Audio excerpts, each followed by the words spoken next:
আসসালামু আলাইকুম, কেমন আছেন আপনারা? আশা করি ভালো আছেন, সুস্থ আছেন। তো আমরাও বেশ ভালো আছি। আজ হচ্ছে রবিবার, দিনটা রবিবারই ছিল, যেহেতু দুদিন বাদে আপনারা ভিডিওটা আমার দেখতে পাবেন। যাই হোক, 2 দিন 3 দিন মানে ছাড়া গ্যাপ দিয়ে মানে আমি ভিডিও দিচ্ছি, কারণ এটা শর্ট ভিডিও চ্যানেল। মাঝে মধ্যে বড় ভিডিও দিচ্ছি, বড় ভিডিও বলতে 2-3 মিনিটের বেশিক্ষণেরও দিই না, দিলেই দেওয়া যায়, কিন্তু অতক্ষণ সময়ের দিকে মানে কেউই ভিডিও দেখবে না। এখন সবাই চায় শর্ট ভিডিও, কেউ মানে লং ভিডিও দেখতে চায় না। আর আমরা যেহেতু নতুন ইউটিউবার, আর যাই হোক, আর নতুন নতুন মানে যারা আমার মানে পরিবারের সদস্য, তারা অবশ্যই আমার পাশে থাকবেন আর লাইক করে অবশ্যই ভিডিওটা দেখা শুরু করবেন। আর যারা নতুন সদস্য যারা ঢুকবেন, তারা সাবস্ক্রাইব করে পাশে থাকবে। যাই হোক, আর এইদিকে ওয়াশিং মেশিনটা তো চালু করে দিলাম, মানে হয়ে গেল। আর এখন এখানে যা মশা, ব্যাঙ্গালোরের মৌসুম প্রচুরই মানে তবে মৌসুম খারাপ বলাটা ভুল, এইখানে মৌসুম এইভাবেই থাকে। এপ্রিল মে মাস যেই টাইমটায় স্কুলেও ছুটি থাকে, সেই টাইমটায় মানে মৌসুমটাও মানে থাকে, গরম থাকে। তো অনেক গরম নয়, দেশের মতন 38-39 ডিগ্রি নয়, এখানে 32 থেকে খুব জোর 34, তার বেশি এগোয় না। তবে এটা ঠিক মে মাস টাইমেই হয়। আর এখানে মৌসুম সবসময় বৃষ্টি হচ্ছে ঝিরঝির করে, মেঘলা মেঘলা ওয়েদার। তবে এই ওয়েদারে বেশিরভাগ জ্বর জ্বালাটাও তো হয় বাচ্চাদের, বড় বড় বাচ্চা বড় সবাই হয়।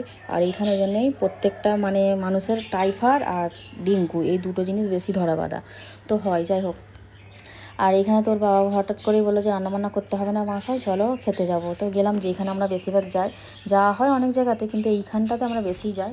এখান থেকে 17 কিলোমিটার জয়নগরে যাই, একদম অফ সাইড, ওই সাইডে। তো যাই হোক, আর বলছিলাম, আমার যেসব নতুন আপুরা মানে ওগুলো নতুন বলা ভুল, পুরনোই, ওরা হয়তো ভাবছে আমার চ্যানেলটা মানে নষ্ট হয়ে গেছে, এটা নতুন চ্যানেল, কিন্তু না, আমার পুরনো চ্যানেলটা আছে। আমার ফোনটার জন্য আমি দিতে পারছি না, ফোনটা তো নেই, ফোনটার এখনও স্পিকারটা না পাঁচটা, যাই হোক কিছু পাচ্ছে না বলে ঠিক হয়নি। তো বাবা গিয়েছিল, তো ওতেই আমি ভিডিও দেবো, কিন্তু ওটা তো এখন নেই, এতে দিচ্ছি।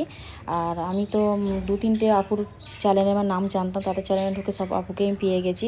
তারা 2-3 জন আমাকে তো বুঝতে পেরে গেছে, আরও বাকি সবাই জানবে, তাদের তো ভিডিও আমি পুরোপুরি দেখিনি। আর একদিনে কতজনের ভিডিও দেখবো, দেখা তো সম্ভব নয়, সংসারের কাজকর্ম, তার উপরে ছেলের লেখাপড়া, ফের নিজেরও 5 ওয়াক্ত নামাজ আছে, সব কিছুর মধ্যে তাও দেখতে হয় একটু একটু টাইম বার করে। তো রাতের দিকে আমি 1 ঘন্টা, কখনো 1.5 ঘন্টা ওই জেগে থাকলে ওই দেখি, ভিডিওগুলো দেখে সবাইকে কমেন্ট করি এক এক করে। তো আপুগুলো বুঝতে পেরে গেছে, একজন তো মানে আমার মাদের বয়সেই হবে ওই আপু, একটা আপুই আর কি, যে কোনো একটা তো সম্মান তো দিতেই হবে।